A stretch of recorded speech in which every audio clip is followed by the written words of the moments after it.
All right, we're gonna go ahead and start, everyone. Hey guys, sorry, it's me today. Johnny's at an event in Vegas, not the Zillow one. He wanted me to clarify, he's not at the Zillow whatever expo they're having. But anyways, he's getting some knowledge so he can bring us back some cool new tips and tricks from some awesome minds there in Vegas. They're gathering for a convention. So you've got me today. So first of all, we'll start with tell me something good. You know, you guys always have something awesome to share. Go for it. Well, I'm sponsoring two new onboarding folks that are coming in from KW. All right. We have Jenny here. We have Keanu right here. Welcome. Thank you. Great. Barry? So we're completely done with construction on our first co-living. So we're 55 days out. We've got 4 tenants in. So we're excited about that. We've got a meeting tonight at 5:45 here. If you have anybody that's interested in learning more about it. Awesome. Right. Yes, about co-living. Yes. Yes. Okay. Cool. Great. Thank you. Okay. Anyone else tell me something good? Joey? Joey's got something. Joey's got something. He's gotta have. Sorry. Well, I finally closed on my house in Lake of the Pines. That was great. I knew that's what you were saying. Yep. Yeah, that's good. So now just the stresses of the remodel. So that's gonna be exciting. I got a new listing coming in Carmichael. I'm gonna walk it today, which is great. And I got a beautiful 4,600 square foot home in Nevada City on 5 acres. If you guys are interested, that's really good. Valencia Road. What else? Lots of stuff. That's the only thing I can think about. Yeah. Oh, that's great. Congratulations. Thank you. Okay. Wait, I have one Oh, go for it. too. So, Steve Hurd out of Folsom, a couple of things, if you don't know Meritage and Natomas, they're, I can't remember the name, you look it up. But, they're doing 3%, and they had a bonus for 4% that I was in on. They got in contract by the end of September, and Nice. then she switched plans on October 2nd, so they came back down. Oh, But she Still. went to them and said, I have a realtor, and they said, oh, cool, what's his name? Instead of, well, too late. Which is nice. what, a lot of them. Wow. Marriage is 3%. Yeah. And they're doing great incentives. I think she got 5% off for closing costs and other stuff. If you use their blender. So, Perfect. Yeah. kind of related to real estate wine. So a lot of people are driven to drink by this business. So if you're one of them, the Foothill Wine Festival is happening at Palladio in Folsom this weekend. 50 award-winning wineries and 2 breweries, restaurants are gonna be there. It's held in the garage. They turned it into a big wine tasting party. And if you use Herd Wine, that's my last name, Herd, Herd, wine as one word, and the promo code box, you get 20% off tickets. Oh, cool. Awesome. So, you get a Little- great drink on. Fun activity. You said Saturday? Yep. Yeah. Saturday, 3 to 6. Okay. Awesome. Sounds good. Okay. Any other tell me something goods? No? Okay, go for it. Well, I've got some good stuff, but got a listing coming up in Roseville patio home and a great 1,500 square foot in Citrus Heights. This is coming up next 10 days. But I'm actually going to invite up Jody Woods. He's the owner of Woods of California. He's actually just joining our team. But Jody's kind of special, actually. He's kind of world famous for his strength training, but he wants to share quick 5 minutes on wellness and what he can offer. He has some incredible records. I think 200 plus records he's set nationally. He's got some world records. I think he like bench 500 pounds and squat 700 pounds. And so anyways, you could share some of those things, but I want to give Jody a quick welcome. He's very educated. He has a lot of credentials to go over how we can be our best in our strength and our wellness. So share with us, Jody, real quick, what you got. Thank you. My name's Jody Woods. I am a elite personal trainer. I've trained well over 1,000 people. I've trained church groups. I've trained special athletes, bankers, doctors, nurses, every A to Z. My specialty is strength, but also weight loss. So what I'm offering to any here, I usually charge $200 for a consultation. Any EXP agent in Roseville is free. I'll give you a free consultation. Takes about an hour. I'll do body fat calipers. I'm gonna do measurements. We'll sit down, do a little goal setting workshop. I'll give you a time frame to reach that goal. Johnny's not here. He's a good one. I got him going. His goal is to bench 315. Okay. He hasn't started to bench it yet. So that's a program. So it'll take about a year for him to hit this goal. So whatever you want to do, you want to tune up, firm up, whatever you want to do, that's my specialty. I'm saying is it's free consultation, just agents, not your mom, not your dad, not your best friend, just EXP agents, Roseville. I'll give you my card if you're interested. Was I right? Was your strongest lift 700 something pounds? Well, yeah, I have a lot of records. Thing is though, I've been lifting for almost 40 years. Okay. And one thing about strength is that anyone in this room gets stronger. They've documented people in their 90s getting stronger, which is pretty cool. The thing is, though, I've committed to a lot of strength. It's kind of interesting is that I wasn't a standout athlete in my high school. Matter of fact, I was second team mostly. And so I committed to make myself better, which most people in this room are trying to do. And so I got into lifting, and actually they kind of mocked me. They said it's too weak. I didn't have the right body type, blah, blah, blah.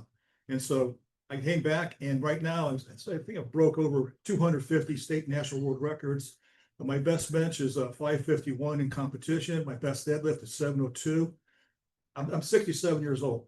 I've got my best strength in my 50s. You have to understand that. So anybody in their 40s, 50s, or 60s, great chance to get stronger. How's that, Steve? Excellent. Thanks, Jody. Just want to give him a plug. Thanks, Jody. He wanted to offer that to all of you guys. Okay, so now we have quick, Bill. yes, so we have Bill Patel, and he's a brand new agent that actually sold 5 deals in his first month. He's only been licensed for, I think, like 2 months. So he's just gonna come on here and share a little bit of wisdom with us about things that he's doing that's working to generate business quickly. He's on Zoom, right? Yeah. Hey, what's up, everybody? Good morning. Thank you guys so much for having me here and allowing me to be part of this room. I feel honored. It's a blessing. Thank you guys. So Brent asked me to jump on here and just kind of share about what I've been doing. You guys are all killers in this room. You guys are all professionals. I know Brent has a huge downline of amazing agents. And so you guys have all been to seminars as I have. We always kind of hear the same things: wash, rinse, repeat. And I just want to repeat some of the things that, you know, we've all heard and just kind of tell you guys how those have worked for me. So I've closed 5 deals this last month of October, my best month in real estate. Actually been a realtor for longer than 2 months, but best month in real estate. And, you know, guys, just from spirit of influence and just getting phone calls made and doing the things that we don't like to do sometimes really worked. You know, making phone calls to previous clients, friends, people just seeing me on social media. I personally like social media. I'm not much of a door knocker. I don't like cold calling.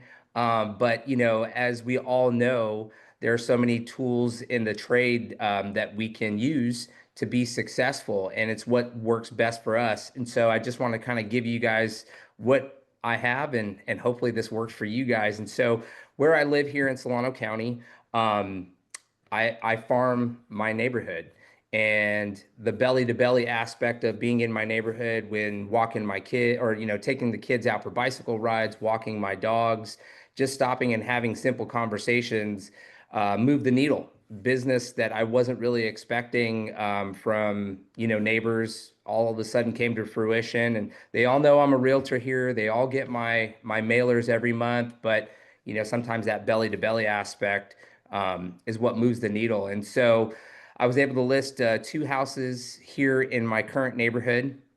Actually listed one up in Wilton, up in the Elk Grove area, which was a country property, really fun experience. And then another one here in Vacaville, where I am in my local area. And, you know, the 2 here in my neighborhood took a long time, you guys. All these projects I'm going to tell you about right now have been 100 days or more. And what I want to share to you guys, or share with you guys, is we all want to be the market expert. And where I have learned to flourish is the biggest thing that I think we all kind of take for granted in terms of getting quick offers, which is communication. So you guys, again, all these projects were 100 days or more. I had price points in the $800,000 range, $600,000 range, and even in the lower end, $500,000 range. And surprised, right? I didn't expect this, but where I learned to thrive, you guys, is just learning the markets each week, coming to team meetings like you guys are on right now, going to my local, realtors, meetups, and just staying engaged with everybody. And, calling agents, you guys, with other properties in the neighborhood. Obviously we can't win them all, but just to kind of get, how their foot traffic was, how open houses were going, what the feedbacks were. So I really learned to pivot and not only become a market expert in just my local area, but really learn and define other areas that I was selling in as well. And so communication, you guys, is huge. I won't lie to you. I'll hold my hand up by telling you guys, I have never learned to communicate so much with people I'm engaging with, other than this past experience, because of the fact that I constantly had to give market updates, why we weren't getting showings, why was the market stale, what interest rates were doing, what they weren't doing.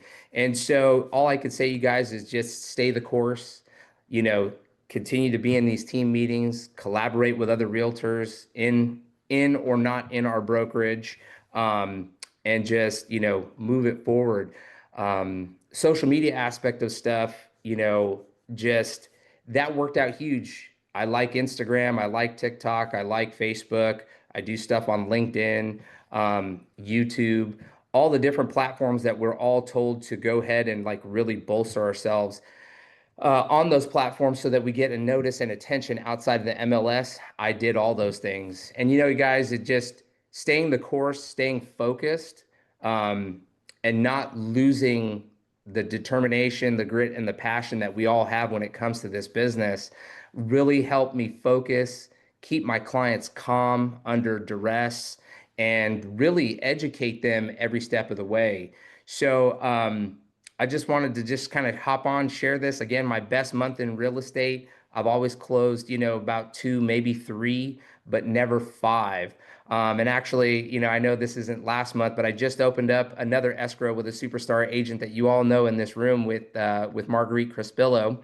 So I've got one with her going, and just trying to keep this momentum and ride going as we, enter into this Q4 and jump into Q1 of next year, right? This is all about momentum and building our pipelines for the future. So my biggest takeaway I'd like to share with you guys is just, I guess we've gotten back into traditional real estate in some areas, some markets, some particular houses, right? They don't always fly off the shelf like we're so used to prior to COVID days, but just continue to educate yourself, continue to learn your markets, look at the statistics in the MLS so that you can help guide your clients with your professionalism, right? Most importantly. And then, of course, your communication aspect of stuff. So I really appreciate being in this room with you guys. I know I'm not physically there, but thank you so much for having me.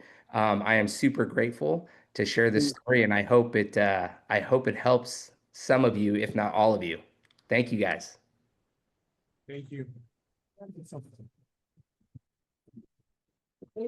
you, Phil. That's awesome. Yeah. So what I'm hearing is just kind of make sure that you keep doing the things you need to do, right? So it's this time of year when people typically slow down. So just keep the momentum going and don't let it slow down too much. So we'll go through a couple of quick announcements before we get started. I know we missed those earlier. So Cabo, again, sign up now. I think there's still discounts on the hotels. I'm not really sure, but just make sure and get your tickets for that coming up in March.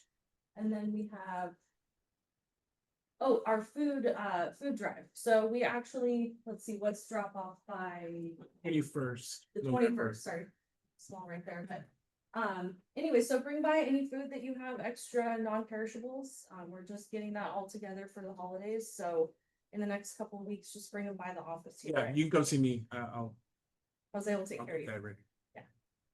So. And then this is next week. We have our MLS tutorial, so make sure to show up here to this meeting with your laptop. It's going to be super informational. I know MLS is always coming out with new stuff that is super useful to those of us that use the MLS, right? So all of us. It's interactive and they're gonna be going over all the AI features. Oh, So good. it's good if you bring Yeah. your laptop, that way you can kind of get a little hands-on on how to do it. Perfect. Okay, and then the following week, we're gonna be at PCAR and we have the legend, Earl Workman, actually coming to town. So bring people to that event, you guys. That's a huge one. I mean, Earl doesn't come out and do this very often. It's mostly the other coaches on his team. So it's really special that we get to have him here in town. So bring any agents that you know that are looking to set up their business plan for 2026.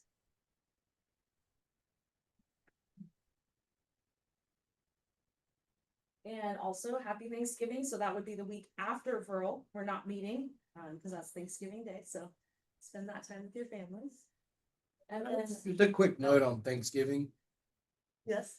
No one should be putting up Christmas lights before Thanksgiving. Just to make sure, that's a standard. Okay. Hmm. Just to know. Just. All right, Alex, tell us about Bull Trails. Yeah, so tomorrow, 10 o'clock in this room, we're going to continue the Bold Trail Mastery Series, is what we're calling it. And we're gonna be talking about Thanksgiving and giving away pies. So Valerie, are you giving away pies? No, but we are, Well, let me tell you, if yeah, go ahead. last year, I think we gave away over 300 pies. We had a lender co-sponsor with us. And what I'm showing you tomorrow is how to use Bold Trail CRM with your existing database to just reach out to your top A clients to say thank you and offer them a pie.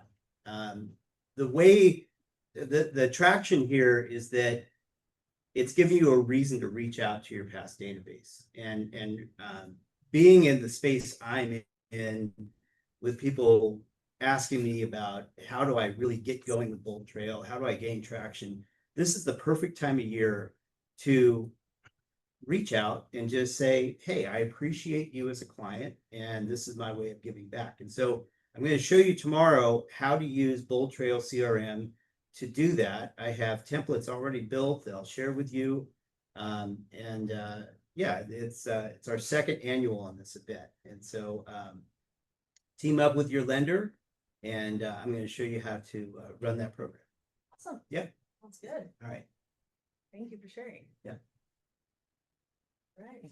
And now we have the lender update from JJ.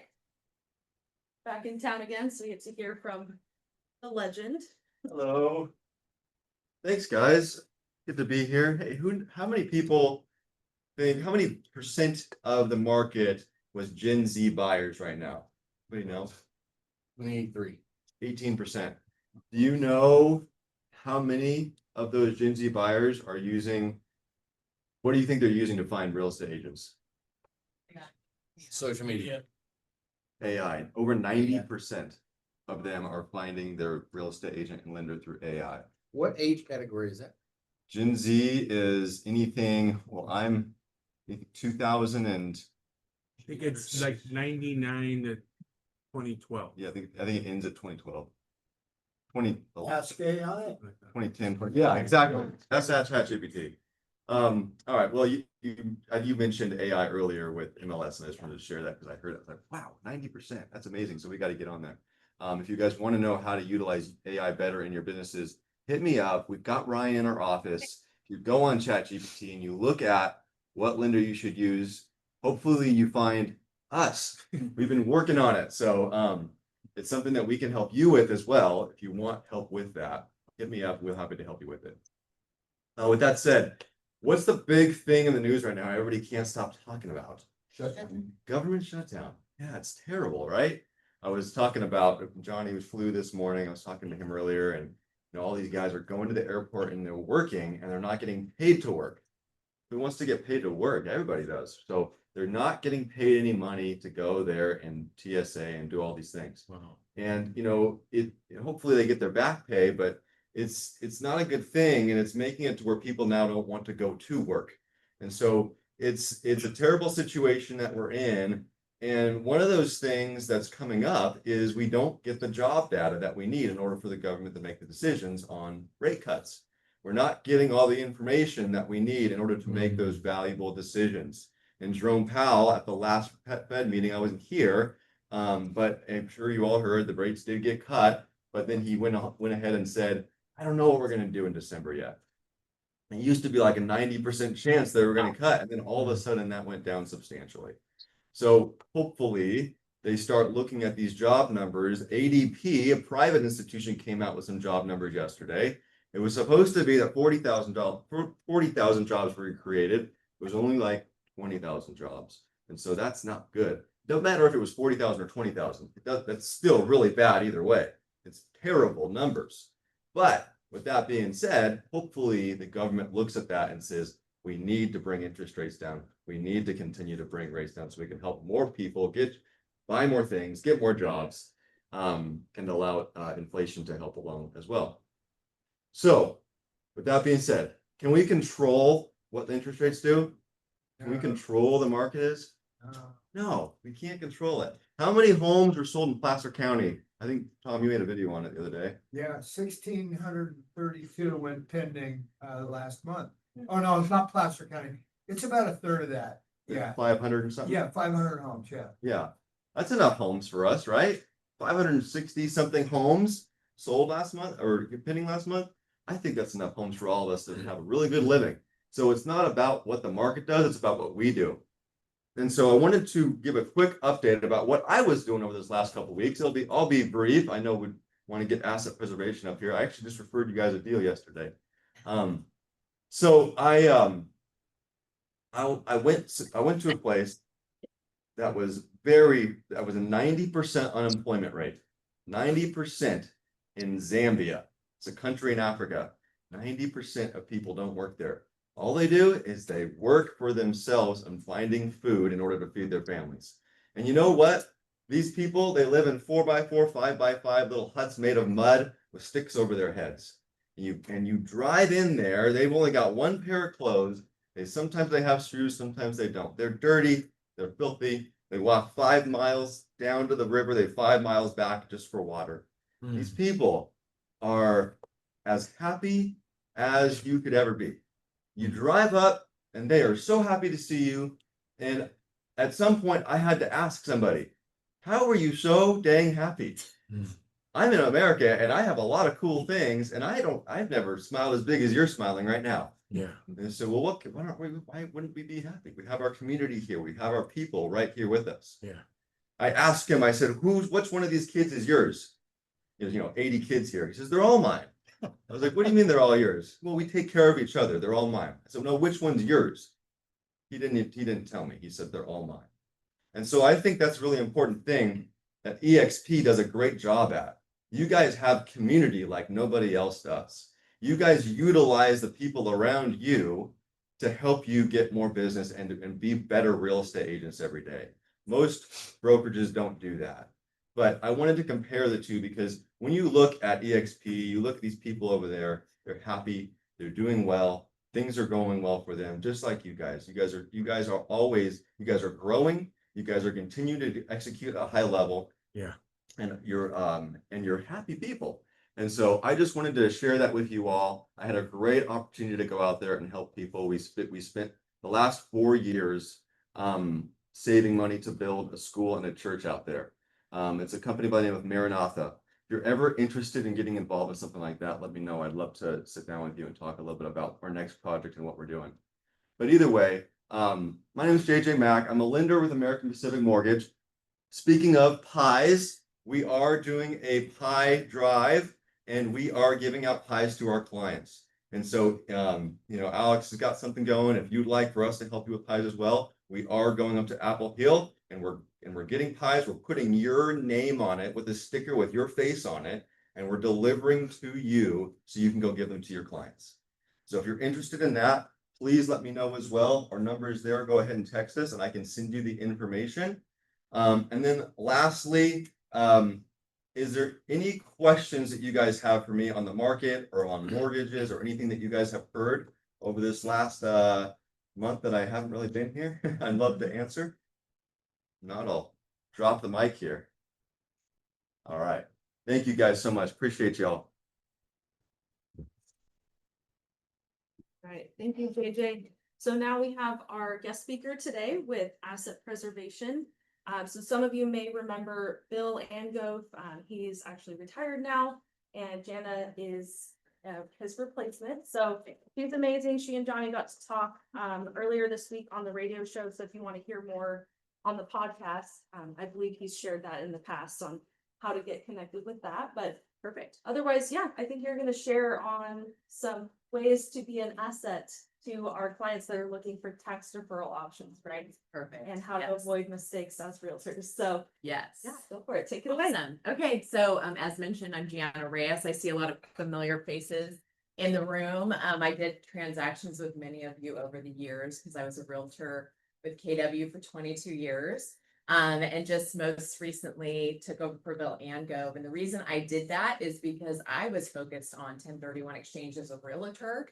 And for about 10 years of my business, I was actually co-presenting with Bill, teaching investors how to use exchange. And now I'm teaching realtors how to use exchange to grow more business, get more listings. So that's what I want to talk about today. Obviously, everything I'm about to say is not to be construed as tax or legal advice. I have to say that. They make me. So let's talk about 1031 exchange very quickly. Okay, should we usher out for this or are we? Probably. They told us it was gonna be a test today. Okay.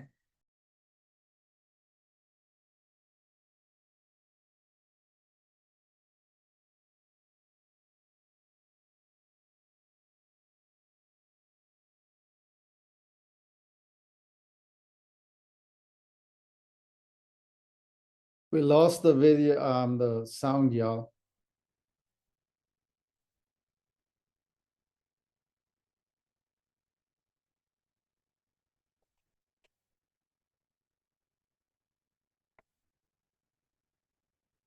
Can we unmute the speaker, please? This one's gonna go down in history Should we with you. do- Yeah, should we do Sorry, it in that? You haven't alarmed Oh, it. trust me, because I used to teach elementary school. We would.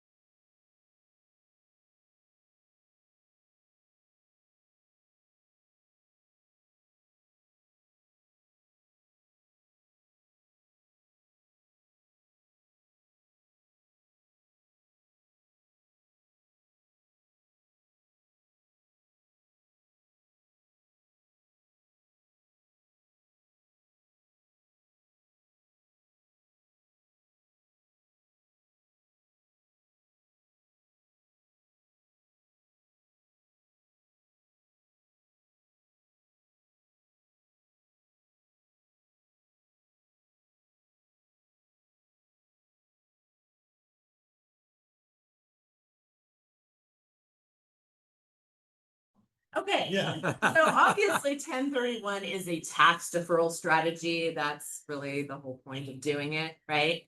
If you're just tax adverse, never sell your real estate and then you don't have a tax problem, right? But here's what happens is people have real estate that when they bought it, it made sense to buy it, right? They like the asset class type, they like the location, they liked the numbers around it, they figured that the income coming in was going to offset the expenses, then some, so they would have some cash flow.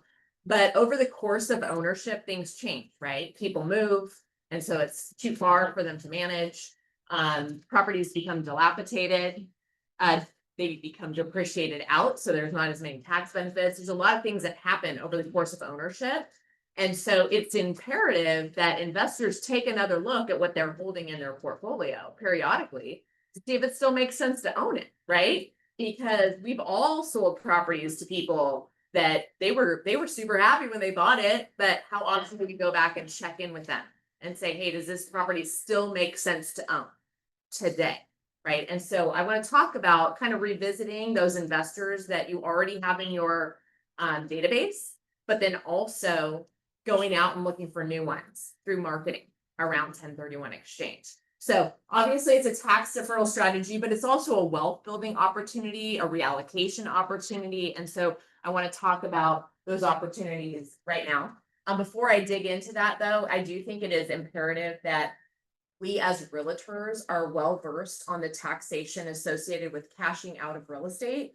because that's the same taxation that's getting ready to be deferred with this tax deferral strategy. Because this is a deferral strategy, it is not a tax elimination strategy, unfortunately. Okay. So when you do a 1031, you are just kicking the tax can down the road. Yeah. But we say swap till you drop, right? Defer, defer, defer, die, which I realize is super high price to pay to eliminate the tax slate. But it is how we transfer our real estate to the next generation tax free, right? And so we do get that step up in basis or give our heirs that if we're holding onto the real estate at the time of death. And so we do encourage people to just swap till they drop. But if they ever decide to cash out at any point in time, they're going to be realizing the tax and they're going to be recapturing the depreciation and getting taxed on that as well. And so it is important that we understand the magnitude of that so that when we're listing a property, we realize, hey, this is an investment property. We encourage them to go and talk to their tax advisor prior to listing so that they're really aware of tax implications, so that they can either prepare for those in the way of a withholding and a future tax bill, or they know what they're deferring if they take advantage of 1031 exchange. So real quickly, depreciation recapture is at 25%. Okay. And we don't know what their depreciation schedule was, right? Because we're realtors, we're not doing the analysis on their depreciation schedule. That's their tax advisor's job, right? And sometimes people have done straight line depreciation, other people have expedited it with cost seg studies. Either way, their CPA can run the math for them. There's federal capital gains, which could be anywhere from 15 to 20%, depending on the party's tax bracket. We've also got a net investment income tax. A lot of investors out there, you guys don't even know that exists, but it's another type of taxation that occurs for a lot of investors in California. Because when they cash out of their real estate, they take that gain, couple it with the rest of the income to see if they meet those threshold requirements, but that's another 3.8%. And then lastly, there's state capital gains tax, which is as high as 14.4%. And you see a zero there. The reason there's a range is some of the states in this country have zero. That is not us. Okay. We are closer to the 14.4. So 1031 exchange, just to quickly dispel a myth for anybody who hasn't done a lot of exchange in their career, you can sell any asset class type of real estate and buy any asset class type. Okay, so if they have raw land and it's making them $0 a month and they want to sell the raw land and exchange into an income producing property, they can use 1031 exchange to do that. So effectively, they are selling that property, channeling the proceeds through a qualified account, which is what we do. We establish those accounts, we catch the funds at close, and then we help them redeploy those funds into new real estate held for trade, business, or investment, any asset class type, anywhere in the US. So if they want to sell in California and reinvest in Tennessee, Alabama, Florida, Idaho, wherever it is everybody's going, right? They can do it. You can also go into fractional ownership. So if they have a whole rental property in Roseville and they want to sell that, and then they want to buy a sliver of an investment property, they can do that. Fractional ownership works as well. Any number of assets. So you can sell 5 and buy 1. You can sell 1 and buy 5, right? So you have a lot of flexibility in terms of either growing a bigger portfolio or consolidating. There's so much opportunity. It's crazy. Now, what doesn't qualify for 1031? Well, your primary residence is excluded, but you don't need the 1031 for that. It doesn't need tax deferral because you get the tax exclusion of up to $250 of gain if it is your primary residence and you're a single filer, or if you're married filing jointly, you get up to the 500. What else is excluded? Stocks, bonds, mutual funds. Okay, none of those things can be sold and used in 1031. Same with shares of a partnership. You can't exchange out of shares in a partnership. It's only real estate for real estate. All right, so real quickly, because I really want to get into marketing in a second, but for anyone who's wondering if any of the rules have changed, they haven't. They're the same. They've been the same for quite some time. You have to use a QI, a qualified intermediary. If you're doing a 1031, you must use one, and that's what our company is. Okay. It's 45 days to unambiguously identify the replacement property. Still, that hasn't changed. You still have 180 days or tax filing deadline, whichever is sooner, to reinvest in the new real estate. And you must be consistent with the taxpayer. So whoever is selling has to be the taxpayer buying. every time. Otherwise, it's not an exchange, right? We get calls all the time. They're like, oh, my limited partnership has a property and it wants to sell it. And then I want to buy a replacement property. No, the limited partnership is the exchanger. They have to sell, they have to buy. So we have to be consistent with tax ownership. Otherwise, it's not an exchange. It's just one party selling, paying some tax, and giving the money to another party so that they can buy, right? So we have to be consistent with the same taxpayer. And then, of course, you have to also consider how much debt is on the property that you're selling so that you can make sure that you replace that debt on the new property. I'll get into that a little bit more in a moment with an example so it resonates. But let's just really quickly look at what the timetable looks like and sort of the mechanics of this. But essentially, the taxpayer, that's the exchanger, they're selling to a buyer. That buyer is going to get the deed directly transferred to them, but the buyer's money for that property is not going back to the taxpayer. If it comes to the taxpayer, even on paper, on that HUD, if it is showing on the final closing statement that they are in receipt of the money, they're toast, they're paying tax. The only way to take advantage of 1031 is to set up the 1031 prior to close of escrow, so that on that net sheet, it is clear that the funds are coming to the QI account. So the money comes to the QI account, and then we wait for the exchanger to tell us what it is they're buying.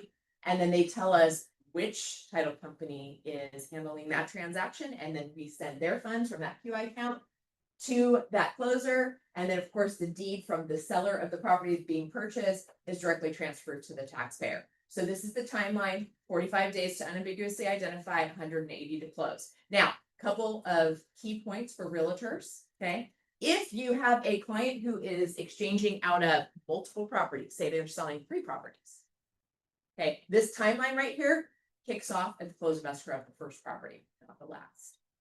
So if you are negotiating something like that as a realtor, be really conscientious and try to build in some extension rights. Okay. So, you know, the SXA form, the seller intent to exchange form, use that. Don't just write a little of your own verbiage in an addendum. Instead, use the seller intent to exchange form in your, what do we call it now? Zip forms. In zip forms. Sorry, I always want to say win forms, or what is all the old terms. Okay. Zip forms, use the SXA form, because in it, there's a line item that says that the exchanger could potentially have extension rights.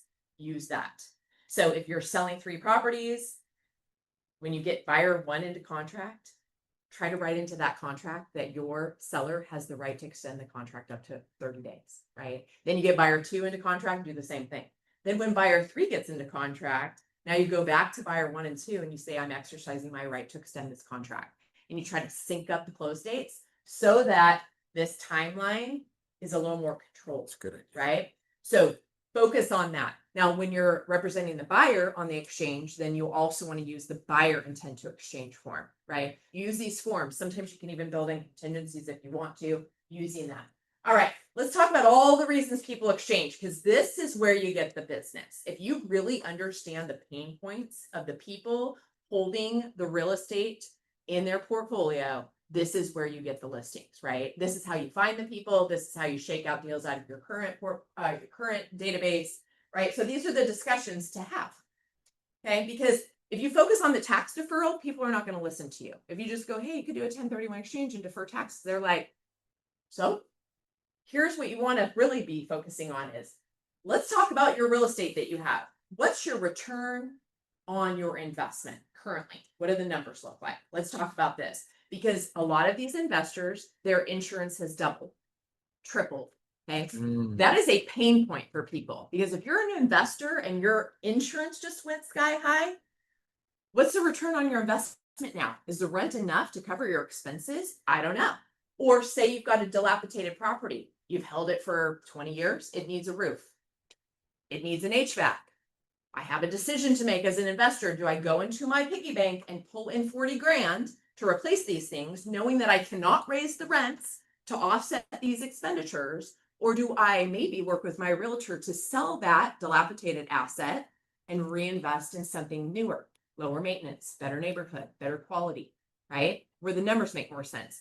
Because for most investors, it's more palatable to take on a new mortgage right? With a payment associated to have a better piece of real estate than to go into your piggy bank and pull in a bunch of money, right? And inject that into a property that they can't improve the numbers on. So that is a discussion to have with every investor. Let's look at your rents. Let's look at your expenses. Let's revisit what you have. Let's see if it makes sense to sell it and redeploy into other real estate. Another conversation is just improving the quality, period, right? So there are a lot of investors who bought condos because they're cheap, right? A little bit of money, down payment, buy a condo. Well, guess what? There are a bunch of investors that have a ton of condos in their portfolio. And guess what happened in 2025? They passed 326, right? Senate Bill 326. Now everybody's got to deal with these balconies. The HOAs are the ones dealing with it. And so what have the HOAs done? Raised the HOA dues. Uh-oh. If your dues just went sky high and this is your investment property and you can't raise the rents enough to offset that, do you want to sell your condo? Heck yeah, you want to sell your condo. Maybe you want to sell all your condos and then pull the money together and reinvest in a higher quality asset with less expenses associated with it. Maybe a triple net lease building, right? So that's a reason that people do 1031 exchange. Another one is to diversify. Some people have all their eggs in one basket. Say, all those guys that invested in office space before COVID. Well, after COVID, they didn't want to be completely in office space because it's like, hey, having all your eggs in one basket doesn't always make sense. Maybe we sell that, we reinvest in what people use today. Maybe an industrial building for, dispatching things, right? Isn't that how we all receive our goods these days? Or maybe investing in multi-unit apartment building. Everybody's got to live somewhere, right? Now, consolidation is another reason that sometimes people exchange. They have many moving parts and they would rather have one big piece of real estate so they don't have to drive all over a town with a hammer trying to fix things. Okay. Expanding portfolio. So I don't know where JJ went, but this is a really good one to partner with your lenders on, because what happens is people a lot of times have too much equity perked in one property. And these people are really easy to find. Kara, I know, is one of the title reps, and she and I've talked before about pulling this data, right? So you can literally pull a list of every non-owner occupied property that is completely paid off, right? And you contact those people. It's like, hey, congratulations on paying off your investment property. That is awesome. Oh, so when you bought that investment property, you put 50 grand down. And I bet you felt pretty good about collecting rents off your 50 grand all these years. That's cool. But guess what? Now this property is worth $700,000, right? The mortgage is completely paid off. So that means you have 700 grand parked in this property. Okay, well, $700,000 in the rent is $1,850 a month. Have you really done the math on the return on this investment? Maybe we sell that asset and use the equity as down payment on 3 new properties. And then you work with the lender to get debt service loans on those 3 properties. Right? They got tax deferred exchange benefits moving from this property to these 3 properties. Now they've got 3 properties growing with the market driven equity, 3 properties producing rents, right? 3 properties instead of that 1 property, guys. They're using other people's money to make more money. Depreciation benefits are now back in play because remember they were depreciated out here, but now that they've got 3 new loans, they've got depreciation again. Yeah. So these are huge ways for people to grow their wealth, and you're helping them do it, and you're getting not only a sale but maybe 3 replacement property transactions. That's huge. Okay, let's talk about managerial relief. This is a really big one. The bulk of the investment real estate right now is in the hands of the boomers. Those are the people that have the investment real estate, and so those people need your help. They have retired from their day jobs and they want to retire from their property management jobs. But they know about exchange, a lot of them. Some of them don't know about it, but a lot of them do. But they don't think it's going to solve their problem. You know why? Because they think, why would I sell one property with a tenant and buy another property with a tenant? How does that solve my problem? Right? It doesn't. Unless you, as their realtor, introduce them to securitized real estate as the exit plan, right? If you teach them that, no, you can sell what you have. You can do a 1031 to defer taxation, and then you can reinvest passively in securitized real estate with your financial advisor. You're talking DST. I'm talking DST. Yep. So That is not something that as realtors you get paid on. You cannot get paid on Delaware statutory trust or the 721 UPREIT for that matter. You can't get paid on that. However, if you introduce your aging client to it, then they will list properties that otherwise they would never have listed because they're looking for an exit plan. If you don't teach them what the exit plan is, you're not going to get that listing. So it's important to learn more about that. And I'll show you a quick video in a second. All right, estate planning. This is the last one. Think about this. A lot of people have real estate in their portfolio and they have given very little thought to how that is going to transfer to the next generation. But they need to consider that because not all real estate makes sense to push on to the heirs for a variety of reasons. Say you're an investor in California and everything you own is in California, but everyone in your family lives in the Midwest. If you die, all these Midwestern people have to figure out how to unwind your estate in California. So if you're 85 years old, maybe it would make more sense to sell what you have in California and reinvest somewhere in the Midwest so that these people can deal with the real estate when they receive it, right? Or maybe those kids don't want to have anything to do with landlording and they would rather you sell what you have and reinvest passively so that they don't have to manage anything, right? Or maybe you have one asset, but you have 3 heirs. Those heirs don't get along that well anyway. And then you leave them one asset and then they create a huge feud trying to figure out what to do with it, right? So this is why talking to your clients and saying, hey, client, because I know we all say you should have a trust, but we should take it another step, right? Not just you should have a trust, but who's getting your real estate upon your debt? Have you thought about planning ahead? I had a guy, I'm going to tell you a really quick story because I think this is awesome. There was a guy that I was setting up an exchange for, and he was selling 11 properties in California. And he was like in his 80s. And I said, what are you doing with your money? And he said, you know, I'm actually selling everything in California and I have grandkids that live in other states and they're all tenants in other people's properties. And I told them, I'm going to sell what I have. I'm going to buy investment properties in the states that you guys live in, your towns, and you're going to move in as my tenant. You got to pay me market rent. You got to sign a legitimate lease. It's got to be for real because this has to be an investment. I have to be able to document this for the IRS. But in my trust, you will inherit the property that you are living in at a step-up in basis, right? So each kid is going to get a specific property that they're residing in as a tenant. Isn't that cool planning? So he just solved his estate planning issues, right? He's given them what they want instead of what he has, right? And he did it all in a tax deferred way. And he kept the rental income flowing during his lifetime for his own needs, right? Pretty awesome. All right. So I want to show you this really quick video. Do I have time? How am I doing? Yep. Okay, cool. I want to show you this. This is just a quick overview of DSTs. Are you considering a 1031 exchange? Tired of tenants, toilets, and late night phone calls? Or maybe you worry your current real estate could be a burden to your heirs. Either way, passive real estate might be right for you. With over 35 years in the business, Asset Preservation is a national leader in 1031 exchanges with decades in alternative investments. So, what exactly is passive real estate? In short, it's fractional ownership in institutional quality, professionally managed real estate.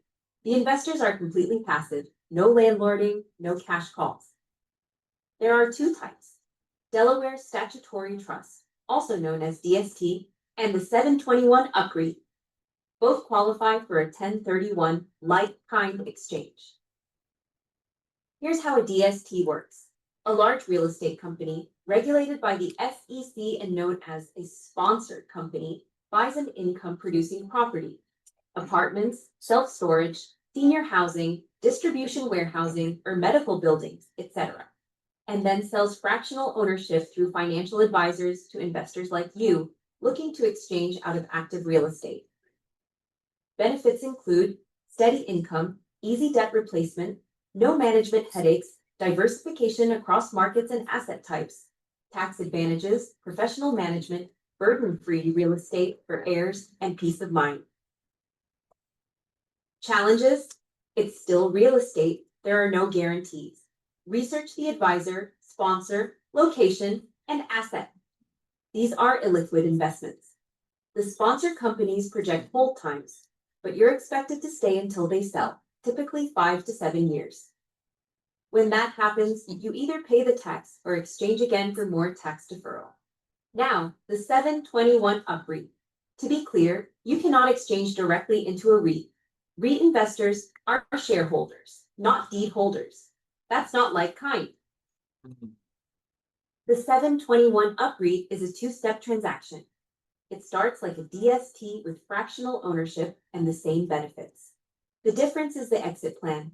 Instead of selling for cash out or another exchange, the property is scheduled to be sold to an affiliated REIT in 2 to 3 years. At that point, investors transition from fractional owners to REIT operating unit holders. This process is tax deferred and offers potential liquidity, but selling those REIT shares may trigger a taxable event. Whether you're choosing a DST or 721 UPREIT, Asset Preservation's Alternative Real Estate Investment Division is dedicated to supporting investors transitioning to or cycling out of passive securitized real estate investments. In choosing API as your qualified intermediary, you'll receive the API advantage, unmatched experience, trusted expertise, and additional security measures, making 1031 exchanges seamless, compliant, and efficient. With API's specialized alternative real estate investment division and expert guidance, we strive to provide every client with the support they need from start to finish. To learn more or get started, contact API today. Okay, so just to clarify, we at API, we don't sell DSTs, we don't sell 721 UPREITs. That's not the business that we're in. The business we're in is setting up the exchange and educating people on exchange. So the reason I wanted to share that with you is so that you know that these are eligible for 1031. So if you are working with an aging investor, and you don't have to be elderly to go into these, you do have to be accredited. You don't have to be elderly. Sometimes we'll see younger people who just don't want to be landlords. So they're like, I'm out of here and I want to go into a passive position. But most often it's the 65 plus group of people that are considering this. So I just want you to know that resource, that video is on our website, apiexchange.com/DST. So if you ever want to share that with someone, like say you're at a listing appointment, they're on the fence if they want to sell, you tell them, hey, there's securitized real estate. They go, what's that? You could play that. And that way you don't have to try to educate them yourselves. You could just share that with them so that it then maybe resonate, and then they could meet with the financial advisor if they're really interested in pursuing it. But I just want you to know that that educational piece is out there to help you guys try to capture that business for those people looking for the exit plan. Right now, one more thing. If you are like, man, I see so much potential for reaching out to investors and growing more business in the investor space and helping people do 1031 exchange, and you want to start farming for these, I've got some sample farms up here. And I know Kara's pulled numbers for me before I see her out there. I don't know, do we have any other title people here? Okay. Okay. Well, any of your favorite title people should be able to help you with this. But basically, these are investor farm examples that I have. You could probably come up with some of your own as well. But non-owner occupied properties where the mailing address is in another state. Okay, those are people who have already left the state. Yeah. They live in Tennessee, they live in Florida, wherever, Yeah. right? And they kept investments here in California. And they're watching the news. They see what's going on over here, that it's, anti-landlord legislation, and they probably are in a predicament because a lot of them don't know that they could sell and take advantage of tax deferred exchange to reinvest into another state. Because a lot of people think, oh, I have to stay in the same market. They're so misinformed, right? So you could reach out to them. Another group might be the ones who've owned property for 10 years, 20 years, whatever the threshold is that you want to hit. Because again, as somebody owns a property for a long period of time, it starts having capital improvement needs, right? And those are decision points for people. Do I spend the money on a roof or do I exchange into something else, right? Other people might have multiple properties. Like go after the people with portfolios. Why not, right? They can pull a list of investors who have non-owner occupied properties and they have multiple of them. So they're a great target. Or people who just own land, period. End of story. Land, it's like, what kind of income are you making off of this land where you could reinvest into something that's income producing, right? So these are some potential farms. I want you to also know at apiexchange.com, if you type in the word customize or go directly to customize-a-handout, we have a bunch of templates already created, probably 40 or 50 of them. They're already created and you can co-brand them. There's a space for you to type in your contact information. And so you don't even have to reinvent the wheel. We've got one called 5 Reasons to Exchange. We've got another one on the timelines. We've got one on figuring out taxation exposure. Like they just go on and on and on, and they're already created. And why wouldn't you drift them on your database if they have investment property or mail them out to farms? But other, potential ideas would be to do seminars, on managerial relief and going into DSTs, on some of the property management challenges out there, on cash flow, teach investors why exchange might be right for them. So those are just some ideas. Last thing, let me just tell you quickly about API. We're right around the corner. So everybody always thinks we're local because our headquarters is literally on Rocky Ridge Drive in Roseville, but we're actually a national company. So although our headquarters and one of our major ops teams is local, we actually have a New York office on Long Island that's also processing exchanges. And then we have sales reps all over the country teaching people about 1031 exchange. So no matter where your client's assets are, we can help them. So if somebody calls you and they say, I'm selling my Florida assets and I want to buy in California, we can help them, right? If they want to sell here and they want to buy in some other state, we can help them. Doesn't matter where they are, we can help them. So I just want you to know 1031 is a huge opportunity for investors to build wealth and reallocate their real estate portfolio. We are 35 years in the business. And one of the most important things to know, because a lot of times realtors and the consumers have no idea, but the QI industry, the industry we're in, qualified intermediary industry, it's a requirement of the tax code that you use one of us. But guess what's not a requirement? There's no regulations on what we have to do with the money while we're holding them. No protection requirements, nothing. Wow. Unlike a bank, unlike a title company, a QI can be anyone as long as they have no relationship with the exchanger. Yeah, which is super sobering. So what happens a lot of times is realtors know their client wants to exchange and they go, oh yeah, just Google QIs, you need one of those. And so then they're out there Googling just random QIs without the knowledge that you want to pick a qualified intermediary that's been around for a long time, that's got a clean track record, that has security measures in place to protect the funds. So I just want you to know we're actually, we've got a parent company, it's Stewart Information Services Corporation. We are affiliated with Stewart Title, which is a national title company. That does not mean you have to use Stewart Title. You can use any title company you want. But I want you to know that the reason that we have the affiliation is because we've actually adopted all of the same security measures that are required of a national title company. So we use certified on every wire transfer. So there's no, we're mitigating the chance of hacking. We use segregated accounts. We're not commingling the money of different investors, which a lot of our competitors are doing. Okay. We have a letter of assurance signed by our parent company on every transaction. We have E&O insurance in place. So I just want you to know that if your clients use us for 1031 exchange, their money will stay liquid and ready for reinvestment. There's no funny business. We're not doing anything with their money behind the scenes. Okay. We're legit. And I just want you guys to know that you are, can confidently refer us to your clients. So any questions? Yes. I don't know a lot about 1031. But so if they want to do it, it is required, like you're saying. QI is absolutely. Yeah, you cannot do it without a QI. And here's why. We're the intermediary. So what happens when you sell real estate without an exchange in place, then you're taking constructive receipt of the proceeds as soon as it has your name as a seller on that final net sheet. Boom, the taxable event has just occurred. Okay. But when you have an intermediary, we're actually stepping into that contract. And then we are creating an account to catch the money. So the money is never going to the exchanger. We're holding it in between their sale and their purchase. And that is how they are achieving tax deferral because they're never touching it. Now, sometimes you've got investors who do a partial exchange, like they're selling $1 million property and they're only buying a $700,000 replacement. that means they're gonna be subject to tax on the difference, that 300 grand, we call it boat.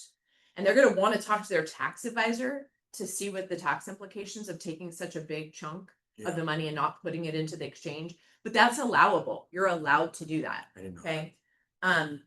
But they need to talk to their tax advisor, because if they're taking too much from the exchange, it might not even make sense to do an exchange, because we have a tax code that's called first in, last out, right? So even though they might have put 300 grand down when they bought the property originally, if you take 300 from the exchange, it's not your original down payment you're getting back out. The government sees that as your profit coming out first. The very last thing that comes out is your original basis.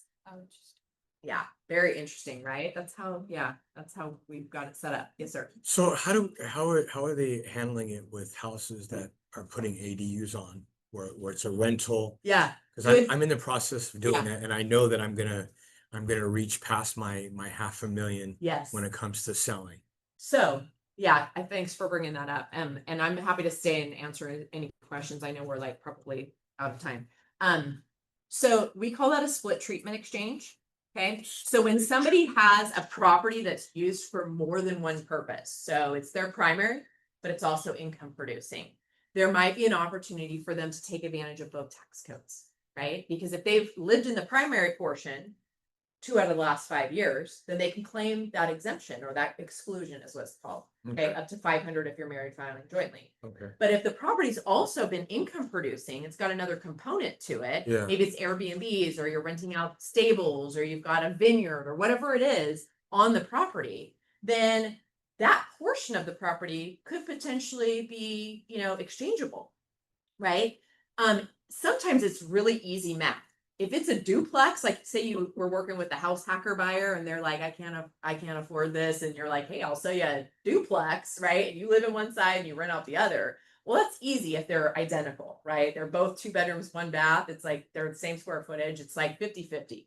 So they go to their tax advisor and it's really easy math. Okay. Half of this property is subject to the 121, half of it is subject to 1031. Only the 1031 portion goes into the exchange. The rest gets that exclusion. But other things are more complex, like what you're saying. You've got, 5 acres. I don't know how big your place is, but say you got 5 acres and you're in a big primary, and then you've got a couple of Airbnbs and you're renting out a stable and right? It's very complicated. And so first you have to have very good tax guidance so that everything is well documented, how you are reporting the ownership of that property. It's got to be well documented. And then when you do an exchange, a lot of times you'll talk to the tax advisor and you'll say, I'm going to do an exchange. They're going to probably say, if it's kind of the waters are a little muddy, they're probably going to say, go get an appraiser to look at the property as a whole and then break it down into components. How much of the value is here? How much of the value is here? And so if it's 70-30, for example, then 70% is primary and subject to the 121, right? And 30% is exchangeable. And then that's going to go into the exchange, and it has to be used to buy more investment real estate. The It 30, can't be the used. 30%. The 30%. You can't Okay. use the 30% that's being exchanged Yeah. to buy anything other than investment real estate. 'Cause I see this coming. It's going to be coming up a lot more often with all Oh. these ADUs. I can see a lot of this. Okay. Yes, absolutely. It's going to Okay. be coming up very frequently because a lot of people are getting creative with their real estate, right? Yeah. Any other questions? You want to know how much we charge for what we do? We charge a flat fee of $1,250, $1,250 that covers the exchange around 1 sale and up to 3 replacement properties. Okay. $1,250, $1,250. It's a flat fee for 1 sale and up to 3 replacement properties. If they want to stick a second sale into the same exchange, it's another $200 because we have to generate another set of documents. Or if they want to do more than 3 replacements, say they want to buy 5, each one of those additional ones above and beyond the 3 is another $200 each. So the fees are very affordable, right? They're very affordable because we're just generating some legal documents, we're having them sign them, and then we're opening an account, we're holding it, we're managing the timeline. That's our job. Okay. Your job as a realtor is harder because you're trying to manage all the moving parts out there on the street. Yeah. Yes, sir. So I would like to talk with you offline after this for a detailed question. Okay. And I just wanted to say, thanks for coming out. I've used Bill and Gove for 20 years. And I've been to several, when you were as an agent, you've always had good knowledge. Oh, Your thank you. meetings were always tip top And so lots to learn from you. You already covered the pricing, and there was another question, but I'll take it offline. But I just wanted to say thanks for coming out, and thanks for you guys doing a great job. Multiple times throughout my career, I've heard of QIs running off with the money. Oh, And yeah. it's happened more times than anybody wants to admit. And it's great to have, I mean, when I say running off with money, I mean they took Literally. all the money, Yeah. millions of dollars Yeah. from hundreds of people. And so being affiliate, you do not want a QI that you can't point to a Fortune 500 company and say that they're affiliated. Yeah. That you're 100%. If they're not right. national, Yeah. forget it. Yeah, we were actually just at an event and I was talking to a gal and she worked in the office of an attorney, and that attorney had their own QI firm on the side. Scary. And the attorney had a heart attack and died. And so she was stepping in to try to like notify everyone that, hey, you're okay. We still have your money. Let us know what you're buying as replacement. And when they started tallying up the money, he was supposed to be holding 65 million, but he was only holding 60 million. So 5 million was missing. And I'm sure he thought, hey, I'll just, nobody will know it's missing, right? Because it's, everybody's coming and going, right? But unfortunately, he passed away and now it's been disclosed. But that is not the first time that something like that's happened, which is really sad. Investors are, and of course, who would they blame? The realtor, right? Because they'd be like, why'd you refer this person to me? So, yeah. Damn it, Joey. I didn't say it was Joey. Thanks, Terry. Appreciate that, Terry. You guys, I forgot to tell you about this and I want you to know about it. Can I just, there's two things that I put out. One is our typical brochure with the timelines, etc. However, this other thing is super cool. I'm telling you, scan this code and sign up, or just go on here and test it out. But this the super techie guy that we know who works in financial advisory world and does a lot of advising, he created this tool. It's called Exchange Illustrator, and he let us make a flyer about it because we're like, this is something anybody who's considering exchange, or an agent who's sitting down with an investor and trying to convince them that they could do better with another investment should have this tool. It's free. You literally go on to exchangeillustrator.com, create a login, and then there's a tool in here where you can actually put the data from their existing property and you can compare it to other properties so that they can see like what would be the tax implications if they sold, what would it look like if they exchanged and bought something different. And it's free. This is a free tool. You can just play around with it yourself and then use it during listing appointments, because this could literally convert sales for you. It's really cool and it's free. So please use it. All right. Thank you. Awesome. Thank you so much for coming and teaching us today. So I guess that's it. That's all we have for today. Thank you guys all for coming, and Johnny will be back next week. Thank you for moderating. Did a great job.